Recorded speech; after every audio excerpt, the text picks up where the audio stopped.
Ladies and gentlemen, welcome to the MMA game. It is your boy, the one, the only, the notorious Cameron Roget, and I'm here today to talk about UFC Fight Night. This one's going to be at the Apex. Rozenstruik against, bro, I can't even say this guy's name. I'm just going to say another heavyweight named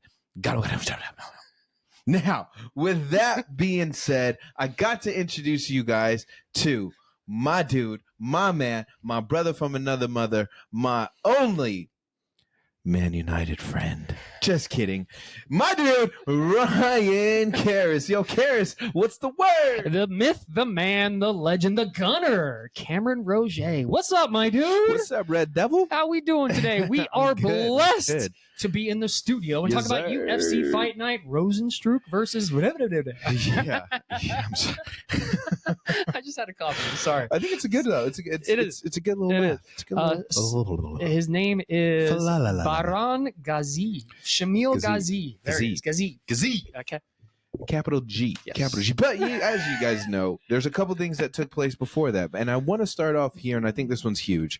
Our dude, the Brazilian Terminator, everybody's now saying Chama, has just signed an 8-fight fucking deal with the UFC. Yes. And he's also agreed to move up to heavyweight during that time. Yes, he is. Now, I don't know about you guys, Yes, but that he just is. excites me even more. Yes. Because, look, if John Jones and Stipe decide to leave, and that's fine, it is what it is, who wouldn't want to see Tom Aspinall against the Brazilian Terminator? I would sign me up. Please give me a ticket immediately. I'm at that fight. 100%, I'm watching. Yeah, 100%. I'm there. I think we need to watch that fight together. Man. Like that's how big that one is. That one's gonna be huge. Yeah. And I think they might give him a gimme one before that though at the heavyweight. You talking about Perez? Okay. Yeah. I don't know who they do, because I don't think you could throw him right away to Tom. No, you got to give him one. You got to give him a setup fight at least a little bit. Actually, you know who wouldn't be bad because they're kind of different, but I think they bring a good vibe. Yeah. Ooh. You thought of one already? Yeah, Mr. Shui himself. Tai Tuivasa. Okay.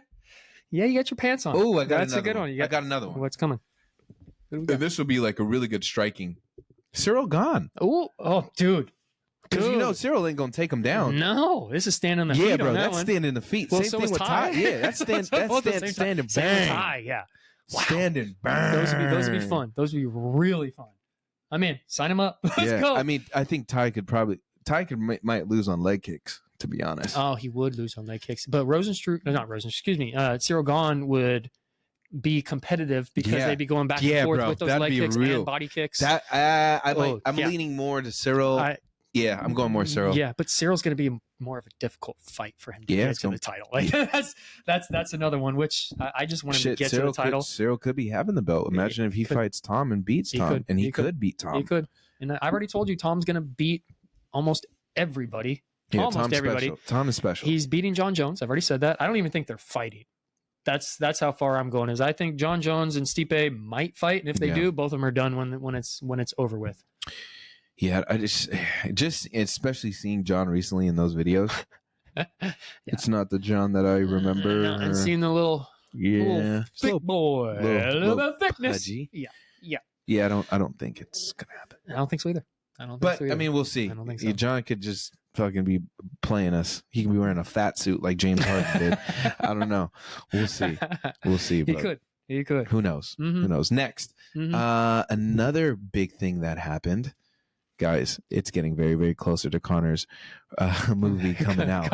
I'm just saying. It's a big deal. March. It's a big deal. Right around the March corner. is right around the corner. March 1st is this Friday. What's the day of the release? I think it's the 21st. Okay, Don't I thought it was 21st or 23rd, something like that. I knew it wasn't the beginning of the month. I knew it was kind of the end of the month. Let me, because it was kind of like F1. F1 just got released February 23rd. So if anybody's watching F1, I watched first episode. I got 3 in. Oh, damn, you're fast. Yeah. Calm down, Aston Martin. Yeah. You see what I did there? You guys see what I did there? You gotta watch the show so you understand. That was good. Yeah, that's what happens when you have kids, bro. You gotta do stuff. I'm over here watching Bluey's fucking season 8 over here. And I'm watching all of the F1. Actually, as I'm looking this up on the date on that, I do have a question for you, Cariss. I kind of want to get your take. Now that we've known what the main event is going to be for 300. Okay. Do you still think 300 is as big as we all prophesized it was going to be? As far as like the community prophesized, and everyone was just like, "This is going to be the." Remember, UFC said this is going to blow our socks off. My socks are still on, but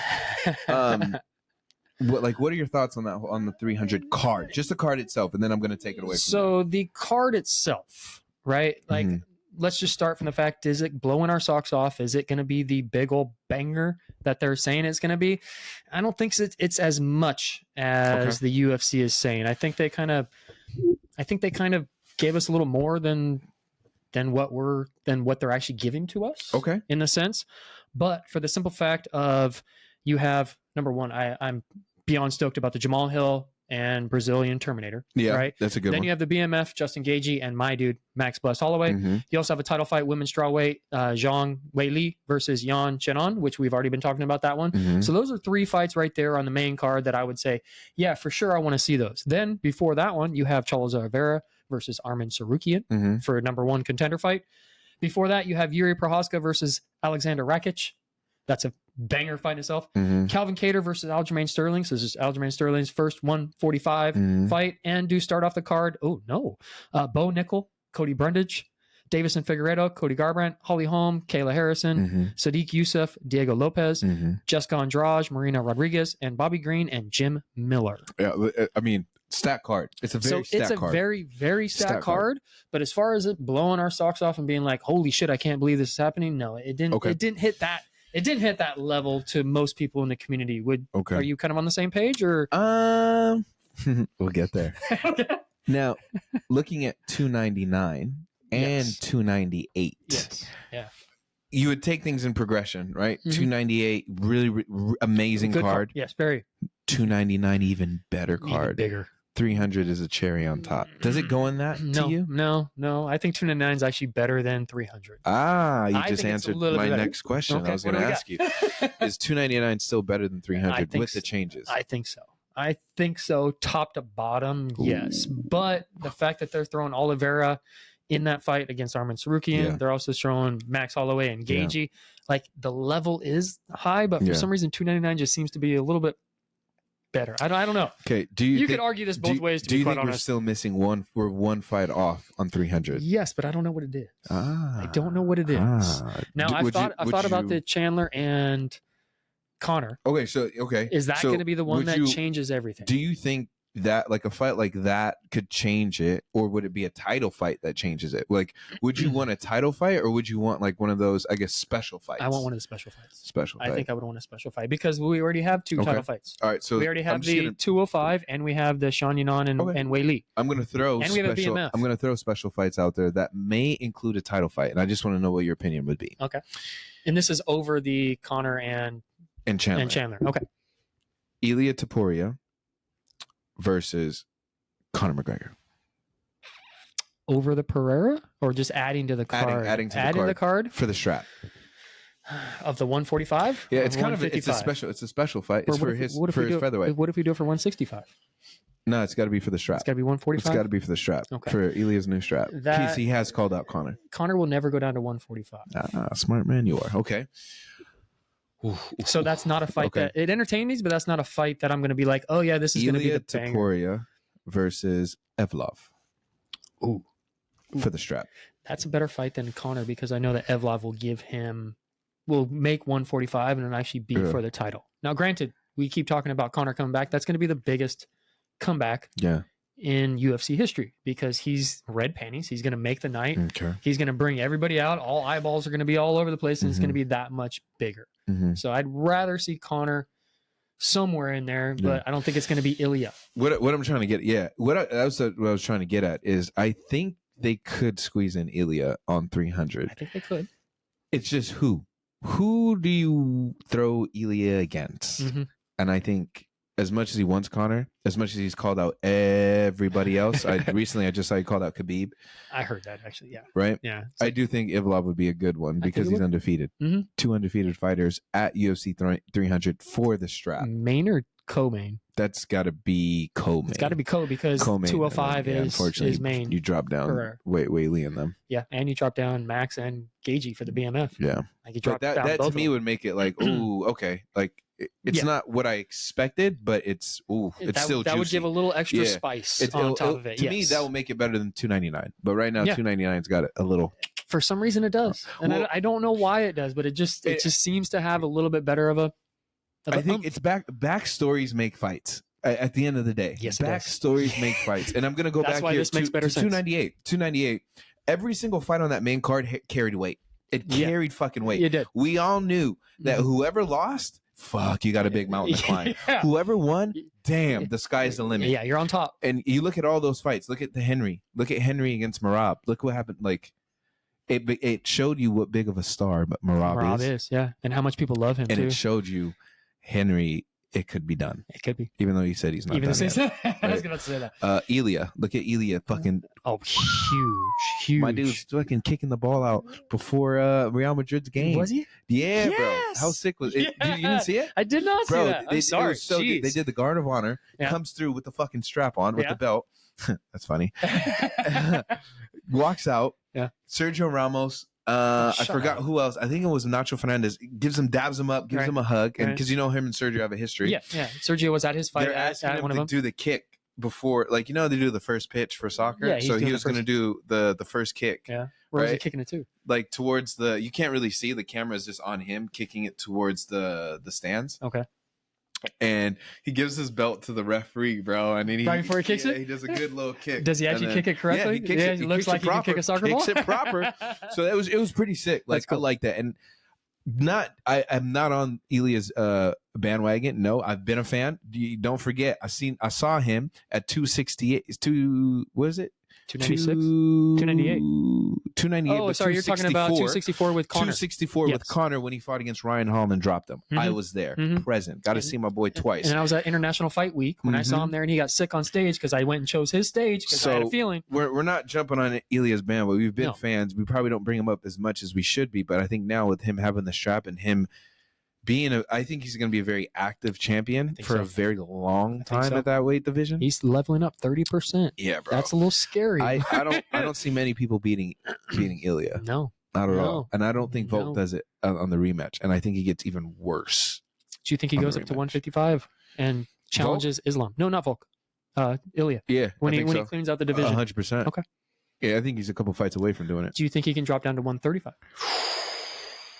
I think he should go for 3.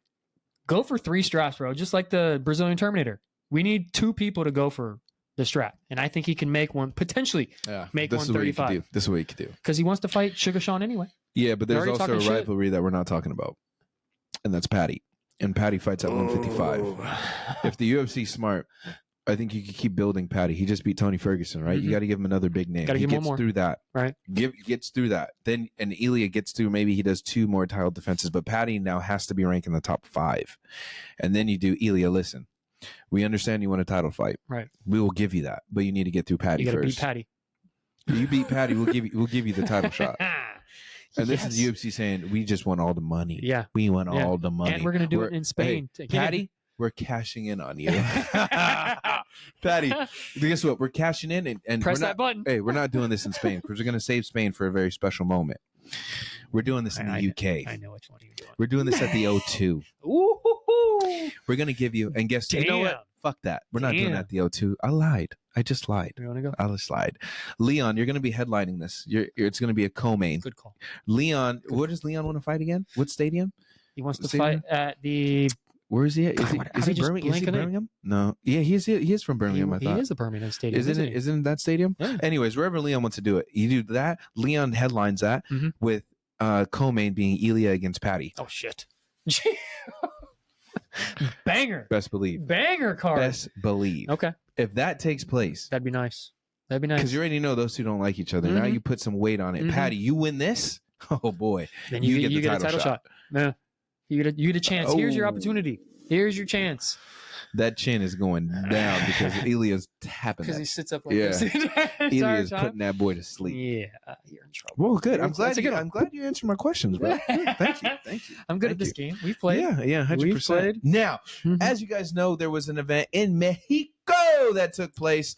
And the main event was Brandon Royval against Brandon Moreno. Two Brandons. So it was pretty crazy when they had to announce the winner because they said Brandon. I looked at both of them to see who's going to celebrate until Cameron, you idiot. They both have the same first name. Now, there was a little change on that card. Unfortunately, Ricky Tercios against Raul Rosas did not happen. No. It's actually going to take place on this next card that we are going to be talking about today. So there won't be any stats on that. Nope. By the way. And they're doing it a catch weight. Doing a catch weight. They don't have to make weight again. Dana White was like, no, we're not going to make him make weight. So therefore, they're going to do a catch weight. So that's good for Raul Rosas. Hopefully he shows up for that fight. Or he might be sick again. I don't know. Maybe he drank some of the water in Mexico. Don't do that. They tell you that as soon as you go in. Do not drink that. Raul must have not listened. So starting off in the prelims on that card, though, right? And I want to give you guys a shout out because your fighter was it was Felipe Dos Santos, right? It was. And you guys won that. So the fans, you guys won that. Some may say it was thanks to the judges because Vitor Altamirano was not happy about that. That was very close because he lost. Congrats on that win. You guys are 1-1 now. You're 1-1. Well done. Well done. Now myself, I won. Edgar Cariss, he came in with the bullet strap. You sure did. Definitely won. So thank you. Look like a thug, bro. Thank you, Edgar. Don't mess with that guy. And then my guy, Ryan Cariss. He had the main event in the prelims, guys. Quinones. Christian Quinones against Raoni Barcelos. And guess who won? Not Cariss. So you didn't say Barcelos, did you? You had to say mine. Cariss is back down to reality. And how'd you feel about that? I'm 2-3 now. Oh. I'm 2-3. You are 3-2. Ooh, positive. I felt a little bad about it because he was winning the fight. Quinones was doing pretty well, but all of a sudden Barcelos decided to be like, you know what? I'm going to take my veteran UFC status here and all of a sudden level up and change the game. Yeah. He did really well. I thought he was going the other way. Then all of a sudden he changed it and was all of a sudden it was going his way because Quinones was doing really well getting out of all the scrambles. He would get taken down and get out of it really quick, kind of like Dom was saying. He was really good at that, but unfortunately he just lost the fight. Dude, you know what? I do want to give a huge shout out to Dominic Cruz. I think he gets a lot of shit from people about being so hard or some of the comments that he makes, but I ain't gonna lie. A little too straightforward. To me, I love it because he's given me a lot of things that personally, I kind of agree with on how he gives the information or how straightforward he is on it. His assessment of it. Yeah, I like it. I know for some, it's probably not the best, but it's the delivery. That's what it is for some people. They don't like the delivery of how he does. Yeah, and some people don't like that. Yeah, I like it. So Dominic Cruz, thank you. I do too, because he says it in a real way that it makes sense, and he breaks it down to where this is why he's doing this, and this is why you can't do that because here's the result, and then you see it. So that's why he's good at commentating and breaking it down. 100%. Now, into the main card. So in the main card, we kicked off with Manuel Torres against Chris Duncan, and that was a very good submission. Manuel Torres representing. That was pretty cool. Pretty cool. Good little fight. After that, we had Yasmin Yarigui, who just dominated Sam Hughes. And I mean, we've said it, her hands are just incredible, dude. Her hands are something special. She's definitely one that I think in that weight class you have to watch out for and be very wary of and may avoid. Unless you want to try and take her to the ground, because she's really good at what she does. Now, since that fight got canceled, this fight got pushed up, and it was Daniel Zellhuber against Francisco Prado. I lost that one because I thought Prado was going to bring it. He did bring it. He did. He brought it. Oh, yeah. He didn't go. He definitely went out on his shield. You don't need your eyes to see. That was probably one of my favorite things that they were saying. Oh, I loved it, but I hated it at the same exact time. You can't see that. Just hit at the middle one. Swing at the middle one. When he said that, I was like, yeah, bro. Love it. That's like Rock. That's like Rocky. So, that also got fight of the night, by the way. Zellhuber's good, bro. Zellhuber is. He used his length really, really well. Used that jab, just kept sticking him in the eye. He reminded me of a little of Yair. A little bit, but a little lengthier, right? Yeah. A little lengthier and a little less spinny, though, with all of his attacks, but yet very precise and crisp with everything that he does. Yeah, rangy. I personally, I felt that Prado potentially maybe should have stopped, because I'm looking at damage on the eye, and he literally said when he got to the corner, and you tell me your thoughts, first thing he said to the corner, I can't see. Yeah. I can't see. And a lot of times I've seen coaches or managers give another question on top of it, like, wait, okay, let me assess my fighter real quick, because they don't come to my corner and tell me, oh, I can't see. Yeah. They don't do that, right? Yeah. Usually that's a telltale sign of, I don't want to be in this fight anymore, right? But then that's why his coach got in his ear and was like, no. Yeah, we're fighting. You don't have to see that eye. Well, I think you hit the nail right on the head, right? It's up to his coach. The coach knows a fighter better than anybody. And that's why I said I wasn't sure. For him, even when he told him, like, I think in that exchange, the coach hearing what he had to say and him, I think if the fighter wants an out, he's going to give you another excuse. That's true. Right on top of it. He's going to say, like, yeah, coach, I can't see. Yeah. I can't do it. Then I think a decision will be made. But when he said it and the coach was going back with, okay, you need to look at this, you need to do this, kind of went quiet and then goes back out. And they kept fixing on his eye and everything for that one. He goes back out and he's still like trying and actively. Oh, big time. Yeah, you're good. You're good. Okay. Coach knows. Okay. Coach, I would hope the coach knows. I would hope the coach knows. Yeah. My concern was the fact that he couldn't see out of his eye. You saw that it was puffy. You saw that potentially he might have broken his orbital bone. And for the fact of him going out and just getting popped in that eye over and over and over and over was a little bit sketchy. But at the he's same leaving time, home with 50 extra G's. 50 extra G's. Yeah. So. Dana White got him going out of the cage, telling him you're going to go. He's like, you're going to the hospital, though. Yeah. He's sent to the hospital immediately. And he's going to get 50 G's. Yeah. Right away. Yeah. So that was cool. Now, I think for me, this is probably, I think for both of us, this is probably the fight that made the night.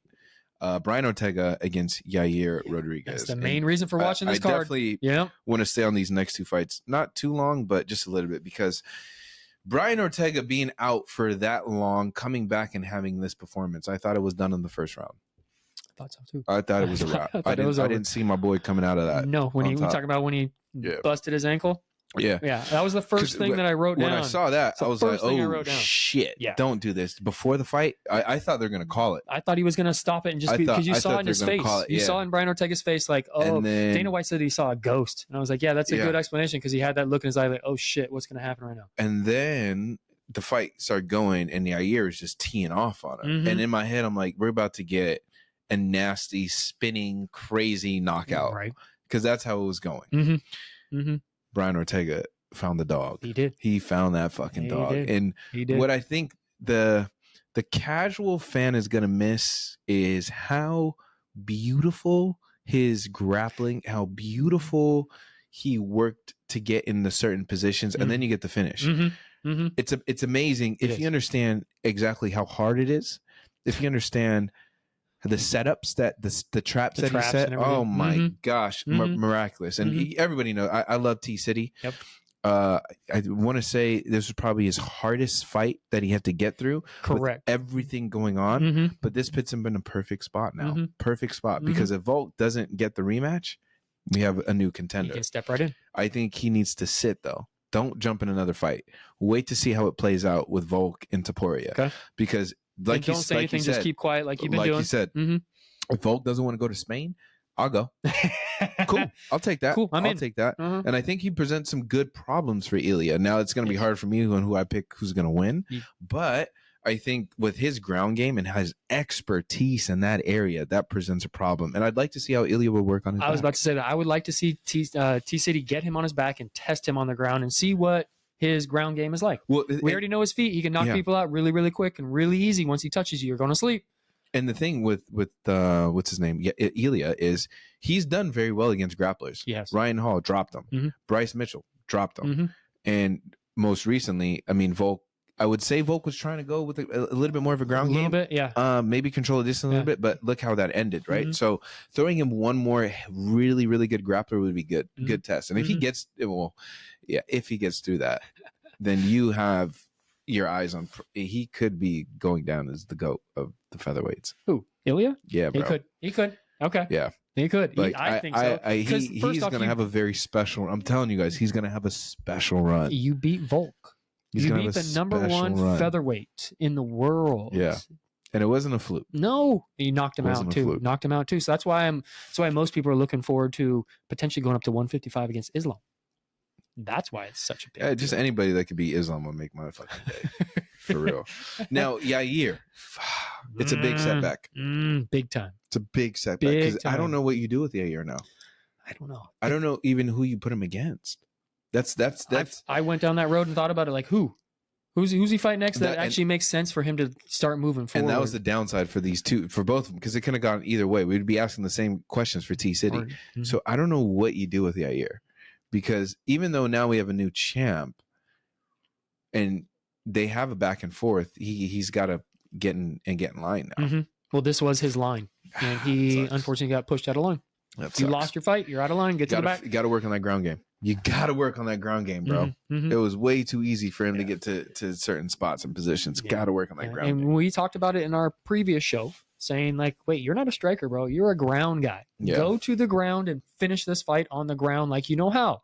That's exactly what he did. And then you sent me that post that showed that he was training in the back and actually did that head and arm triangle in the back before he actually went out to the cage. So he had already practiced. It's kind of like the Conor McGregor doing with the Jose Aldo. This Conor moment. Very, very similar. You're seeing a lot of guys now getting their Conor moment. Elia, now we see T-City. So it's a special moment. It's a special moment. It is. Now, moving into the main event.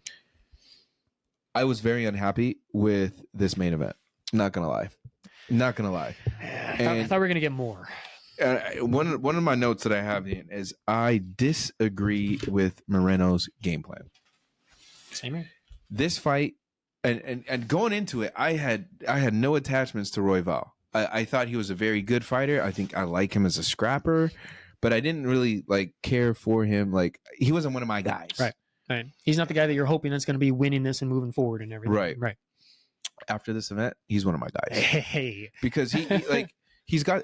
I'm a big fan of the guys that have that dog in them. Raw dog. And sorry, but raw dog. That's why he's called that. He has that dog in him. He does. And seeing Moreno fight previously, he has that dog in him. But I don't know what was the game plan here? What was holding him up from just going off and releasing? Like he was just sitting there just holding back most of the time. I was like, wait, start going forward. Like what are you doing? Like even the first round, and I know the commentary team, they have to be very 50-50 and they're saying like he's processing, getting in for he's fine. He's processing. I did give Moreno the first 2 rounds. After that, I gave it all Royval. Same here. 3-2. Royval. Exactly. Easy money. Exactly. Money. And I've seen some people posting and being like, no, Brandon had that one. I was like, wait, like it was close. But Royval got that 3rd round for sure. He came out and just took it. He was just like, you know what? I got to get this. Otherwise, I'm going to lose this fight. And so Moreno, like, again, he's in a spot where I don't know what you do with him either. Especially since he's been beat the guys, lose to the guys. Beat the guys, lose to the guys. It's that back and forth game that I don't know what it is. Maybe you give him, maybe now we can run that back with the one that got canceled. Ali Al-Bazi. Oh, Al-Bazi. Maybe you run it back with him in Brandon. We get that back. Or that Royval gets him. No, Royval gets the belt. Oh, you're going. Well, he just fought for the belt. Yeah, give it back. Give him back. Okay, because you beat the champ. Yeah, give him another chance. The ex-champ. Excuse me. You beat the ex-champ, so now you get a title shot again. Who also lost to Pantoja. Yes, he did. Give him another shot. Yes, he did. And I think you run that back in Brazil. Ooh. 301. I was just thinking 301 in Rio. That's in April. It's after 300. Don't quote us on the dates here, but April or May. Yeah, no, he's got time to do that. Yeah, because he didn't get injured in this fight. That fits perfect. Right? I think he probably got like a couple knots in his head. And now this is his second 5-round title, so therefore he's going to go into it with a little bit of. I think you give him. He's done 10 rounds. He's done 10 rounds against two of the best. Yeah, the best fighters. Right. So I think you could give him that 301 in Rio. And you force him to try and take the belt off of Pantoja in fucking Brazil. Because we don't have a partner for Pantoja right now. There isn't anybody on the table. I want to say that was a number. Was that not a number 1 contender? I think that might have been number 1. Yeah. I didn't really hear them say it, but it makes sense within it because Brandon's always at the top. Yeah. And so you might as well put him into it. Who else is there? That's why I was saying it. I have no idea. Yeah, bro. So I don't know who in that situation would be the best person to step in besides Royval right now. Yeah, bro. I think you give him a shot. You give him a shot. And it'll be good for Pantoja in Brazil. Pantoja, his storyline. Yeah. Obviously, you guys know I'm a fan. Yes. Now, who do I pick? Brandon Royval against Pantoja, number 3. Pantoja. You better choose Pantoja. Yeah, I can't go against in Brazil, bro. In Brazil, you better can't. Yeah, that's what I'm saying. You can't go against. You can't. But yeah, dude, that was Mexico. How'd you like it? I liked the Mexico. It was cool. It was good. What even made it better? This is probably the first time I've ever seen an all-out brawl at a UFC event. Dana White said that the securities did not stop the fight. They let it go until the end. Security didn't even jump in. They just let it finish. And all of a sudden, they're like, wait a second. I know people are, that's bad. I don't think it's a bad look on the sport. I think it was cool as fuck because we've both been to UFC events, and some of the viewers probably have been too. Mm-hmm. There's sometimes fights that take place, but there's never an all-out brawl at a UFC Not event. A brawl. No brawl. And by the way, we're in Mexico. It's going to happen. It's just it's going to happen. You just got to know where you're chanting at the ref. Culero, culero. Bro, I love that. I love Maybe it's the soccer, like that's exactly the football. That's what it is. Coming in. Yeah. And It's I'm that obviously I'm all here influence. for it. Yeah. So That's why we like it. That's, Yeah, that's why it was more entertaining for can't us within complain. that. Yeah. Cheers. Mhm. now, as we move in to the next fight night, right, which is going to be this weekend, we have one more time. I'm not going to butcher his name. I'm going to say it right this time. We have Rozenstruik versus Gaziev. That's going to be your main event. But Yes, we're it going to is. kick off in the prelims. And in the prelims, you guys already know we like to draw from a hat. So I'm going to go fight by fight and let you guys know Mhm. the fights taking place. So we have Abdul Karim Al-Sawadi against Loik Raz. You can't be laughing when I'm going through the names, Tom. Loik Radzarov in the lightweight division. After that, we have Vinicius Oliveira against Yamus Gemori. This is going to be Cam's pick on the prelims. Christian Leroy Duncan against CLD. Claudio Ribera. Yep. That's Cam's pick CLD. for the prelims. Yep. Okay. After that, in the co-main on the prelims, you have Ayman Sahabi against Javid Basarat. Yep. Undefeated. in the Undefeated guy. main Sorry. event I had on to, the have to mention prelims- that Javid Basharat is undefeated. Oh, So sorry. he's going to be somebody to pay attention to. And in the sorry, what was I? Oh, in the main event on the prelims, you have Yoel Alvarez against Ludovic Klein. Mhm. And that should be a good one. Mhm. Ludovic's actually a fucking scrapper, bro. Yeah. Yeah. Ooh. All right, winner. Go ahead, dude. Go ahead. Oh. And you're picking for the fans. So you pick one and let me pick one and then All right. pick the next. Well, if this is not who I want it to be, this is the fans. You're just going to put it back? Ooh, the Is it- fans. You guys have Who they get? Abdul Karim Al Sawadi. No. The fans got Al Sawadi. You guys are kicking it off. Your fighter, in case you don't know, is 15-3. Oh, I got 28 years old, too. Gamori. Where's Gamori Ooh, fighting? Who's he Gamori. fighting? He is fighting in the Ooh. next fight against Vinicius Oliveira. Okay, Yanis Gordon. There we go. Yeah, Gamori, he's 12-2. 12-2, not a bad record. His last fight, he did lose against Gomes. Ooh, So, in the bantamweight division. That's my division. too. so Cameron's going That's to pick fine. the winner, and the winner is no drum roll because we don't need it. Oh, my goodness. Cameron, you should have we taken the have- fans one, huh? I'm going against the fans. Oh, I'm are going you? against Loik Radzagobov. Yes. That is my guy. So, fans, we are going against each other. So, unfortunately, you lost that already. It's okay. Don't worry. I beat you guys the other You'll week. be okay. It's okay. You will be okay. It's part of the game, ladies and gentlemen. It's part of the game. Now, before I let my boy take it away with the stats, I'm going to introduce you guys the first fight on the main card. Starting in the flyweight division, we have Matt Schnell against Steve Erceg. Ooh, in the flyweight division of 125 pounds from USA, the number 9 ranked flyweight, Matt Danger Schnell. He's Ooh. 34 years old, stands at 5'8", and his fighting style is boxing. He's got 16 wins, 7 losses, 2 KOs, 9 submissions, and 9 first-round finishes. He has 12 UFC fights, Oh, 6 wins, 5 losses, and 1 no contest. He is currently coming off of a loss, TKO round number 2 to Matthias Nicolau back in December of 2022. So he's been off for over a year. He's been resting plenty. Some fun facts about Danger is he's from Tough 24, which he lost in the finals to Rob 50K Font. 50K. Yeah, 50K. Back in December of 2016. He was also the Legacy FC champion. Okay. He was the 2011 Louisiana State Golden Gloves champion. So he's got a Okay. boxing background. Okay. And he's got a karate black belt and a BJJ purple belt. From Australia, the number 12 ranked flyweight, Steve Astro Boy Erceg. Yes, Astro Boy is from The Simpsons, just so everyone knows. He's 20 years old, stands at 5'8", and his fighting style is MMA. He's got 11 wins and 1 loss, 1 KO, 6 submissions, and 10 first-round finishes. He's on a 10-fight win streak. Oh, Sorry, wow. he doesn't have 10 first-round finishes. He's on a 10-fight win streak. Okay. He's got 2 UFC fights. He's coming off of a decision win back in November of 2023.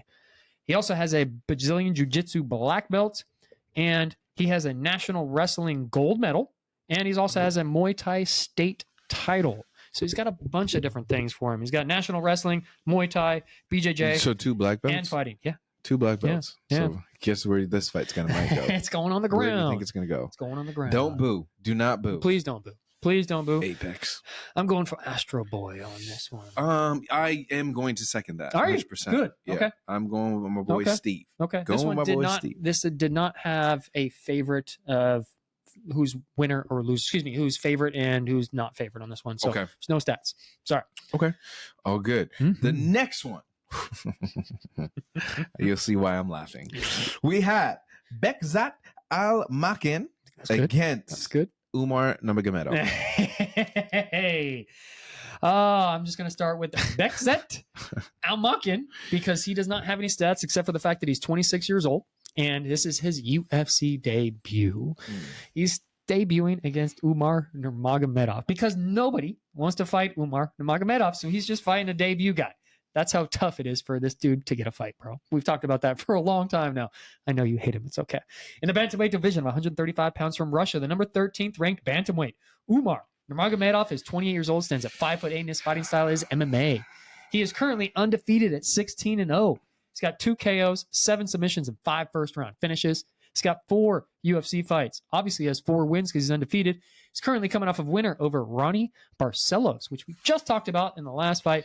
KO, round number 1 back in January of 2023. Some fun facts about Umar is his cousin is the Eagle. Don't you hate it that his name is the Eagle and you're fans of the Eagles? Does that bug you at all? No comment. Just a little bit. No comment. He's also got a degree in business management, and his previous job was he was an MMA coach. Okay. You going for best kit? No, I'm not. Are you going for Umar? You guys remember my picks for 2024? Who did I pick as my guy? Umar. It was Umar. So yes, reluctantly. I was about to say this hurts you, doesn't smartly, it? Yes. I'm going with Umar. You're going with the winner because I think the man he's probably the biggest one that I think should be fighting for a belt, bro. Like the guy's been setting himself apart for a long time. He is very good. I respect his abilities in the octagon. I just don't align myself with who he. You just hate the last name. I get it. Yeah, I get it. Yeah, and me and Khabib, we got something special. I'm still waiting on that face off, Khabib.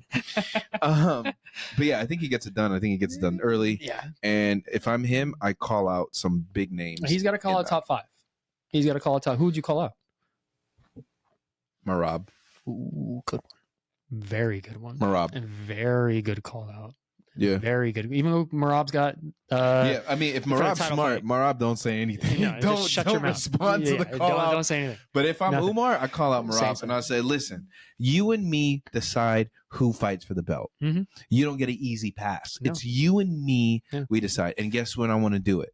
I'm gonna go against all my buddies. Sorry, Khabib, we're doing it in Saudi Arabia. Oh, I think is that during Ramadan though, or is that after? It might be. Well, whatever after Saudi Ramadan, that's what we're doing. Whatever that's what he wants. Whatever to do. card is coming up, I think you do it. Okay, and that's who I go. I'm good with that. I see Umar beating Merab. Sorry, it's going to be a tough. It's hard for Umar to get a fight. I just said it a second ago. Yeah, that's why he's fighting a no name because none of the top 10 will accept the fight from him because they know they're going to lose and they're going to lose their position within the top 10. Yeah, that's the way it goes. But especially seeing like how Merab dealt with Henry's wrestling. Though, oh my lord, that fight could be really really juicy. Easily really. Dealt with his wrestling. Because then we were going to see hands, and I really went like we saw Merab's chin get tested by Henry early. Mm-hmm. Remember, he got wobbled. Mm-hmm. Umar does pack a little bit more of a punch. Mm-hmm. Mm-hmm. He has better striking. More heavy-handed. Like, for all those Khabib fans, he has better striking than Khabib. He does. Everybody does. So it'd be very interesting. Very interesting. And after that, in the middleweight division, we have this is another good one. Shit, this is one you want. Yeah. This one, it's not going to get Cam's pick, but it's one that I think you should tune in for. Yeah, it's going to be Eryk Anders against Jamie Picket in the middleweight division. It's a very good fight. Yeah, middleweight of 185 pounds from USA. Eryk, ya boy, Anders is 36 years old, stands at 6'1", and his fighting style is MMA. He's got 15 wins and 8 losses, 9 KOs, 1 submission, and 7 first-round finishes. He does have 16 UFC fights. He's been around a little while. He's got 7 wins, 8 losses, and 1 no contest. He's currently coming off of a loss decision to Andre Barriault back in June of 2023. Marc-André. A couple honorable mentions was he's fought Lyoto Machida, Thiago Santos, Khalil Roundtree Jr., which all of these are losses, unfortunately. Oh God. Yeah, I know. Another fun fact is he was a former linebacker for the University of Alabama, which in 2019, he was the national champion winner game over Texas. And he forced a fumble and had a sack and 7 tackles during that game. Dang, that's crazy. He also has a jiu-jitsu brown belt. From USA, Jamie the Nightwolf Picket. He's 34 years old, stands at 6'2", and his fighting style is freestyle. He's got 13 wins and 10 losses, 9 KOs, 5 first-round finishes. He's got 8 UFC fights. Listen to this shitty record. 2 wins, 6 losses. Coming off of 4 losses in a row. Josh Frem, 823, Bo Nickel, Denise Tuliluli, and Kyle Dacus. Yeah, I know you like that. Some fun facts about Jamie Pickett. He came off of Dana White Contender Series Season 3, which he lost back in June of 2019. Then he came back in Season 4, winner, August 2020. The origin of his nickname. Tell me if you know this. He's named after the 700 Raptor. Do you know what the 700 Raptor is? I don't. No. I even looked it up. No. I don't know what it is. I have no idea. Yeah. No. I wrote that 700 Raptor. Anybody out there know that? I don't know that. Rap like the dinosaur? Like the dinosaur and like the car, like the truck, the Raptor. R-A-P-T-O. What's his nickname? 700 Raptor. No, the Night Wolf. Excuse me. Oh, that's a cool nickname. It is cool. I just have no idea what 700 Raptor is. Yeah. I have no idea. If somebody knows, please, like we all knew. DM and let us know that, please. He's got a jiu-jitsu brown belt, which he has 3 stripes. And his previous job was he was a truck driver, and his heroes in life are his uncle and his brother. I'm going with your boy. Yeah, going with Eryk Anders. This one is you're fighting to stay in the UFC, bro. Yeah, you're going to the PFL if you lose this. Yeah, bro. Sorry. This one had carries some weight. So I'm going Eryk Anders. Same here. Can't go against him. Wouldn't be surprised if Pickett wins this though. I'm just saying I wouldn't be surprised. It's kind of one of those Pickets a little bit. It's a little 50-50, but it's not as 50-50 as this next fight. No. In the flyweight division, you have Alex Perez against Muhammad Mokaev. Now this fight gets Cameron's pick. This fight right here? This one? Yeah. Tune the fuck in. Yes. In the flyweight division of 125 pounds from USA, the number 7th ranked flyweight, Alex Perez is 31 years old, stands at 5'6", and his fighting style is freestyle. He's got 24 wins and 7 losses, 5 KOs, 7 submissions, and 10 first-round finishes. He's got 9 UFC fights, 6 wins, 3 losses. Coming off of 2 losses, unfortunately. His first loss was his last loss was July 2022, which he fought Alexandre Pantoja. Not surprised you lost that one. And back in November of 2020, he fought Davison Figueiredo, God of War. And obviously, you lost that one. 2 Brazilians. Both submission losses on both of those, too. Fun facts. He's coming off a Dana White Contender Series Season 1 winner back in August of 2017. His previous job was he's working in the fields. He was also a waiter, and he also worked at a freight company. The number 8th ranked, what is it?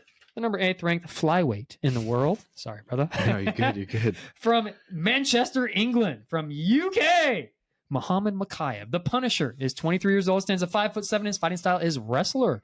He is undefeated at 11 wins and 0 losses, 2 KOs, 6 submissions, and 3 first-round finishes. He's got 5 UFC fights. Obviously, he's got 5 UFC wins. He's coming off of a winner submission triangle choke, round number 3 over Tim Elliott back in October of 2023. I know who you're going for. I know who it is because I'm going for the same exact person. Yeah. His name is the Punisher. Yeah. Mohammad Mokaev, ladies and gentlemen. This is our pick of the year, too. I think this is a dark horse. Is it? Mohammad? This is one of the dark horses. Let's go back and look. I think it is. I just had it up, too. Better be on that list. Yeah, he is my dark horse. Yeah. Mokaev is my dark horse.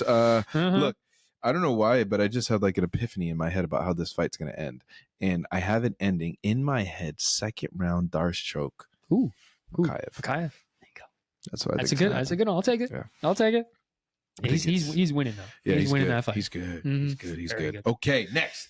After that, we have in the light heavyweight division, a little bit bigger now. We have Victor Petrino against Tyson Pedro. In a light heavyweight division of 205 pounds from Brazil, Victor Petrino is the favorite in this fight at -290. He's 26 years old, stands at 6'2", and his fighting style is a striker. He's currently undefeated at 10 wins and 0 losses. He's got 7 KOs, 4 first-round finishes. He has 2 UFC fights, 2 winners. Submission, round number 3, arm triangle over Marcin Prachnio back in July of 2023. Some fun facts he came off of Dana White Contender Series Season 6, winner September of 2022. His hero in life is his dad. And his previous job, I bet you can guess this one, it was his security guard and he was an MMA coach. Okay. From Australia, Tyson Pedro is the underdog of this fight at plus 235. He's 31 years old, stands at 6'3", and his fighting style is MMA. He's got 10 wins and 4 losses. He's got 5 KOs, 5 submissions, and 10 first-round finishes. He does have 10 UFC fights, 6 wins, 4 losses, coming off of a TKO winner, round number 1 to Anton Turchak back in September of 2023. Some fun facts. He's been training since he was a kid. Reason why he's been training was because his dad owned Kings of the Cage company in Australia. Okay. And Tyson had been watching and doing all of this since he's been a little kid. I do have a and question. Training forever. He's got a black belt in BJJ and in Japanese jiu-jitsu. He's got a black belt, and he's got a black belt in Kempo karate. Okay. Do we know what gym Tyson fights out of? I don't have that in front of me. That's fair. I can look it up, but I don't have it in front of me. I just wanted to see if he was part of Kill Cliff? like Izzy's team. Ooh. That's what I want, because he's from Australia, right? I think he is actually. Yeah. I think he is. Because that might help me. That would change it, right? That'd be city kickboxing. City kickboxing versus. Well, I was siding towards Tyson Pedro. Yeah. I'm siding towards him, and the only reason why I am is because his level of let's do this. Background Let's make it versus spicy. the 10-0. Let's make it spicy. Yeah. I'll go Victor. You go Tyson. Okay, I'm good with that. All so right. you're doing the favorite in this one, negative 290, the undefeated guy, versus the veteran within the game. Yeah, 10 UFC fights, 6 wins and 4 losses, but his pedigree from top to bottom, jiu-jitsu, he's gotten better, right? And I remember his last fight. He looked decent. He looked really good, and decent. that's partially why I'm saying this right now. I wouldn't be surprised, but again, Victor Petrino, he can take this, right? Yeah. They're favoring him at negative 290. So yeah, I'll make it. But since we've been going even, we have been. Yeah, so I'll make it spicy. Why not add a little juice? See, the thing is that if he wins, he's just going to be like, I told you. And it's not an I told you on this one. This is like, let's just make it spicy. Let's just make it fun. But see, when I make it spicy, I know how to goes. cook. So it always goes good. Well, Next, all right. in the main event of the evening, we got the big boys. Thank God. Yes. Jairzinho Rozenstruik against Samil Gaziev.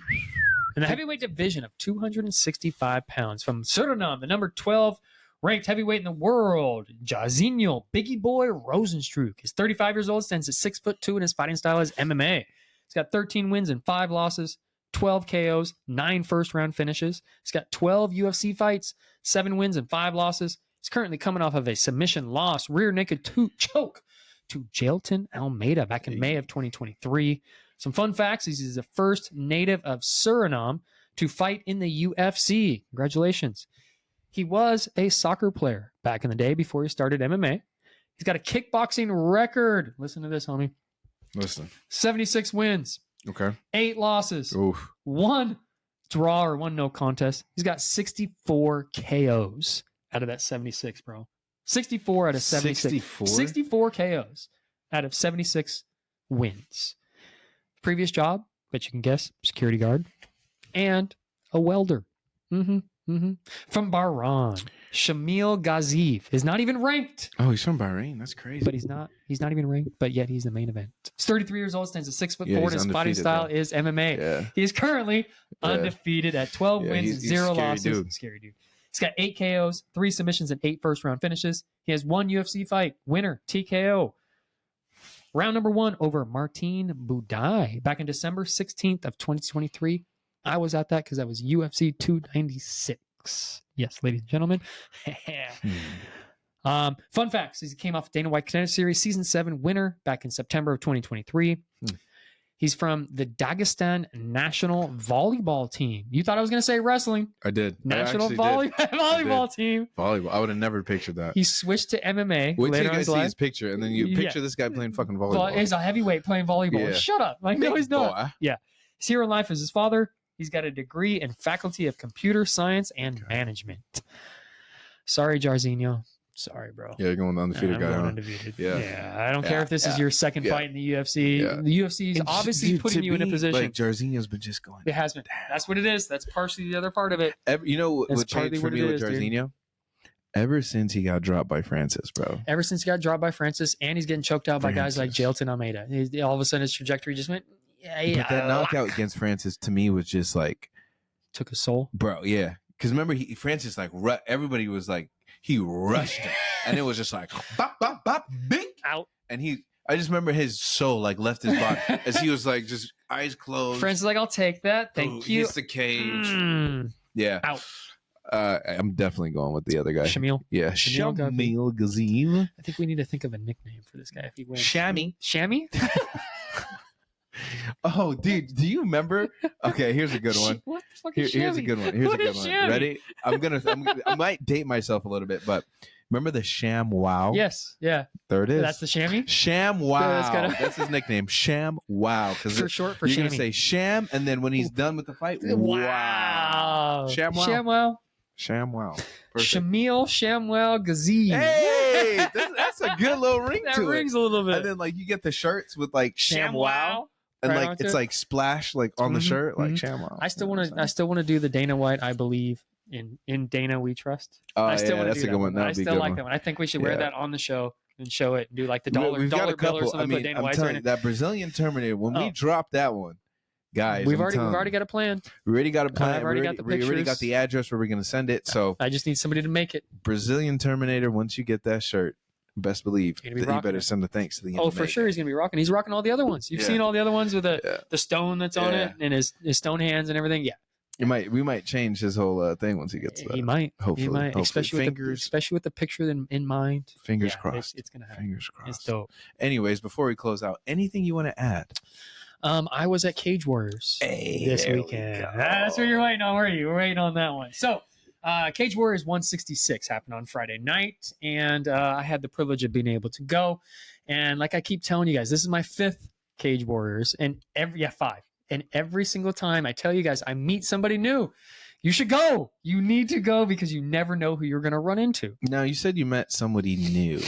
Just who were the fighters that, let's say, you got to see, if you remember their names? Back in the day? And who was the fighters that you got to take pictures with? Previous to this was Jamal Hill, Thug Rose, right? Those were the 2 main ones. Frank Trigg was there. Okay. I got Jason Herzog. I got referees. Herb Dean.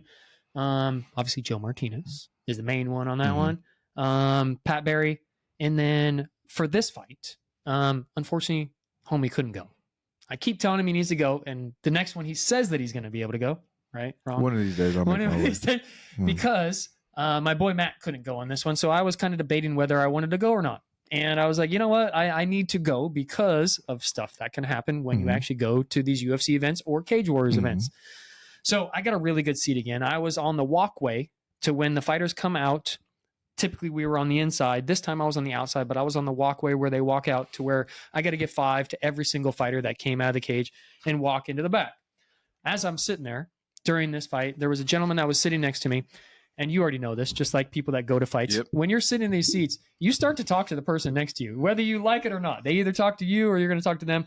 But I'm 100% okay with talking to everybody around me. So the dude that was sitting next to me, his nephew was fighting in the cage. And he was fighting during it. And his name was Diego. Diego got the armbar submission in round 1 to be able to finish it out. And I'm sitting here talking to my dude next to me the entire time, being like, that's my nephew. He was filming the entire time. We were screaming and going nuts for him.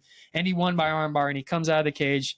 And when he came out of the cage, they didn't show this on stage. I showed you the video of this one. When he came out of the cage, he literally jumped down because he couldn't walk down the stairs. He had an adrenaline dump, meaning his entire body shut down. They had to get the wheelchair in order to be able to get him in the seat and bring him to the back because he had such an adrenaline dump. Right? Isn't that crazy? Wow. So I'm sitting there talking with his uncle, and we're talking the whole time during all the fights and everything.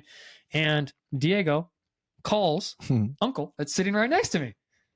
I skipped a part on purpose. Yeah, no, that's fine. I'm letting you tell your story. Skipped a part on purpose. Yep. So we're sitting there and we're talking, and all of a sudden he's just like, he reaches over to me and hits me. He's like, hey, Diego asked me to go to the back. You want to go to the back and meet some of the fighters? Crazy. Everybody knows the answer to that. Fuck yeah, I want to go to the back and meet some of these fighters because I met somebody that was walking out with Diego. So I wanted to go to the back, right? So we go to the back. Diego comes out. We start talking. We give hugs, do this and do that. The guy that was in his corner, I'm hoping that some people maybe saw this. His name is Dominic Reyes. Yes. The Dominic, only man to beat John. The second only man to beat. Yeah, you're right. Alexander Gustafsson beat him. Ooh, Dominic Reyes. So you gave Gustafsson that fight? Oh, the first fight? Yeah. Oh, yeah, I gave that. Why? Who was the other one? I thought I was the only one that went Gustafsson's way. That's why I said, because there's some people that bring that up to him. I'm like, dude, I think Gustafsson beat him that night. I think Gustafsson got him that night. People like, Cameron, you're fucking crazy. No, I thought he got him that night. So good. John Jones never lose. The only reason why John maybe took it was at the end there. He had to fight very, very hard in that last round in order to be able to look like it, and that's partially that first fight, why they gave it to him. I still think Gustafsson. Yes. Anyways, go ahead. My fault. I'm sitting there taking pictures with Diego, and I'm sitting there talking with Dominic Reyes. And I'm talking with Dominic Reyes about the Diego fight, and we're also talking about the UFC Apex. The fighters hate the UFC Apex. The fighters hate the UFC Apex, and that's what we're talking about pretty much the entire time, how the UFC is making a shit ton of money off of all these events. They're making money off of these fights within the UFC Apex, but the fighters absolutely hate it because of the exact reason why we said it. It's quiet in there. Yeah, it is quiet. Nobody's saying anything. And I'm sitting there trying to cheer, but it's awkward because nobody else around is cheering. And therefore you hear the smack, you hear the punches, you hear everything. Yeah. So as a fan, we loved it because we get to go in the back, we get to get food, we get to meet the fighters, we get to do this and do that. But the fighters absolutely hate it because there's nobody around to give that pop. Yeah. And that's what they're fighting for. That's what they absolutely love. Right. Well, I mean, it's just like if UFC is like the Premier League. It is. Right? And you wouldn't think about what it's MLB COVID, or NBA, during COVID when we had no fans on the games. And no fans for the NBA. Right? It's got to feel so weird. Yeah. You're always in an environment where you're expecting just that loudness. You sometimes you feed off that energy. Oh, big time. And I think for fighters, you really feed off the energy of the crowd. Whether you're hated, whether you're liked, you're going to feed into something's coming that. at you the entire time. And to not get it as loud or as constant, it's probably put you in a weird spot. I can't speak for it because I'm not a Never fighter. Done it. So, but I could say if I was in a soccer game and I was in an empty ass stadium, definitely I'm a national title or something. I'm definitely trying to get energy from somewhere else. And my teammates can only give me so much, you know. Yeah. The opposition, if they start talking shit, then thank you. You just open up the door. But the fans definitely help. Yeah. So I got pictures with Dom. We sat there and talked for a little while. Sick picture, by the way. Thank you. The one thing that I did say to him, and I had to, and I apologized before I even said, I said, Dom, I'm sorry, I have to say this. I'm sure you hear it from everybody that's around you, but you won that fight, bro. You won that fight. And he's like, I know. And everybody else that was around me chimed in immediately. They were just like, Dom, we had you winning that fight, this and that. And all of a sudden he goes, I know, I was there. I was like, yeah, bro. More power to you. Yeah. I probably wouldn't be able to say that to the man's face because little history on that. That's why I apologized. That night, like, I'm sorry, I was the only person going for Dominic Reyes. Everyone else was going for John? Everybody was going I was going for Dom. So when the fight was going, everybody's looking at me like, who the fuck is this guy why that just cheering for this Dominic guy? Reyes? Yeah, because I was winning. He was winning. Yeah, everybody thought that he was winning. Yeah, and when they announced the fucking winner, everybody's like, "Nah, sorry, bro. Sorry, sorry, dude. You got that. Sorry, one. yeah, motherfuckers. Yeah, and Dom has never been the same ever since, and I feel horrible about it. Right? I don't want to say I've been a Dom fan, but I've been a little bit of a Dom fan because he fought. Yeah, you John feel Jones bad for the guy, and I feel horrible for him because he won. He 100%. Won that fight. 100%. And now that I met him and it's such a nice guy, such a nice dude. So walking out of the cage, I said, what's up to Diego? And then Dom is walking right behind him and I didn't know he was there. And all of a sudden I see his face. I'm like, what's up, Dom? And he looked at me like he was my friend. He was like, hey, what's up, dude? And gave me a 5 and said, what's up? And we hugged each other. And I was like, dude, you got to be kidding me. So that's when my buddy that was standing next to me was like, hey, you want to go back and meet these guys? I was like, fuck yeah, I want to go back and meet these guys, dude. So I got to meet him, Diego. And there was another Dana White Contended Series guy that was there. I forgot his name. I apologize. But I got a picture with him too. So it made the entire night. That was the whole point. And the fact that I was in the position that all the fighters were walking out, I got to say what's up and give 5 to every single one, losers and winners, and everybody was there. It was the spot to be. There's one more fighter. I don't know if you're going to post a video on it. My boys were lucky to see him, but he was doing something else. He was too busy. Yeah. Do you want to mention his name? Go ahead. Action Man Jackson. Yes, he was. It was cool. And we've seen him from afar. We didn't see him close up. At the Apex. So you're able to have a little moment with him. Why don't you go through that? I got to what's up. So when he's leaving the cage, I forget the fighter that he was with. I think it was the co-main event that he was with. Really good fighter that he was cornering. Beat Bobby. He beat him. Yeah, he beat Bobby. That's what it was. He beat Bobby. That was the guy that beat Bobby. And they're coming out and everyone's giving 5 to Bobby because Bobby's from San Diego and he has his crowd sitting over there next to him. I had video that part just showing that everybody was there for him. And he's coming out, and so therefore, since he beat Bobby, I said, "What's up?" On the way out, and it was a nice little moment and everything. And yeah, you guys, you need to go to these fights. You need to go to these Cage Warriors. You need to take the time to go to them because it's worth it. Yeah, it is. It is. I mean, guys, I'm just speaking. I do need to go to a Cage Warriors event. I do. So eventually I will be going to one. I'm excited actually now that since it's been taking place is the PFL and Bellator. I think those are going to be some cool ones. They're going to have some probably. I want to say they're probably going to have some San Diego ones too. So seeing that and obviously having them doing that little competition that they had this past weekend was pretty sick. Right. I think Bellator ended up winning it 5-1. Right. I think that's what it was. Yeah. The only Bader person got knocked out in the first round. Yeah, it was Bader, bro. Yeah. And now that sets up Francis, right? So Francis is going to be fighting Hanan. I think Hanan Ferrer is the guy's name. Yeah. So that's going to be cool. AJ McKee fucking destroy that guy. You know what sucks? Johnny Eblen had a tight one. I didn't even see the fights. Oh, really? I didn't see him. The only one I saw was the Bader. I'm not going to say I watched them. I just saw like the quick highlights. I need to see the highlights. So, yeah, Johnny Eblen won. Jackson won, and he called out Cedric Doumbé. So if that sets up, if that sets up, that's going to be a cool one. Okay. Because I think Cedric fucking gets him. I had a problem with this because they showed it during the day. Yeah. So therefore, they didn't gain any fans by showing it at the nighttime. It was pay-per-view too. And then it was pay-per-view, and they charged $50 for it. It's pay-per-view. Come on, dude. Win your fans. Win those people like me and Cam here that are going to watch you. I'm not going to pay $50 to watch something that I could care less about. Give us the fights for free. Yeah, it would have been. Let us get invested into your organization of the PFL and Bellator, and then charge us for the Ngannou fight. I'll pay for the Ngannou fight, but that's the only one I'm paying for. I'm not paying for this other one that's coming up. And do it during night when people can actually fucking watch it. Jeez. Rant. Rant. I love it. I love a good old Cariss rant. But I agree with you, though. I do agree with you. One, it should have been free. Two, it should have been... obviously, they didn't want to compete against UFC, so I think they did it at a different time. They should have done it on Friday. But one, you guys got to remember, you guys are now combining. PFL, Bellator are combining, so now it's going to be all one entity. Big conglomerate now. You got to get some juice and some fans, and got to get some people. You need there. that. What my good old friend Paulo Costa would say. You need that secret juice. You need that secret juice so we can keep tuning in and get a little sip. And every time we get a sip, we want a little bit more. So hopefully they'll see the numbers. I mean, we don't know what the numbers are, but maybe they did well with the $50. Who knows? I hope they did. Honestly, I hope they did.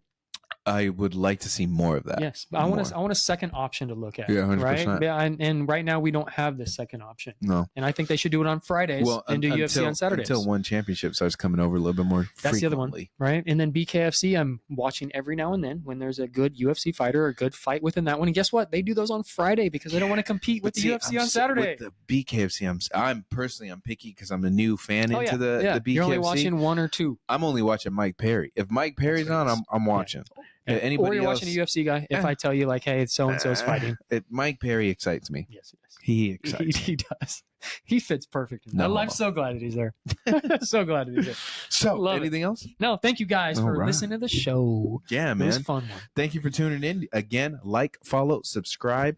Again, give us some feedback on the YouTube. You guys are now getting to see our face. Last week I had pink hair. This week it's back to black. Guess what? When it comes to $2.99, it might be pink again. Mm-hmm. But with that being said, the MMA game is out. See you in Vegas? Is that where it's at? Yeah. See you in Vegas. See you at the Apex.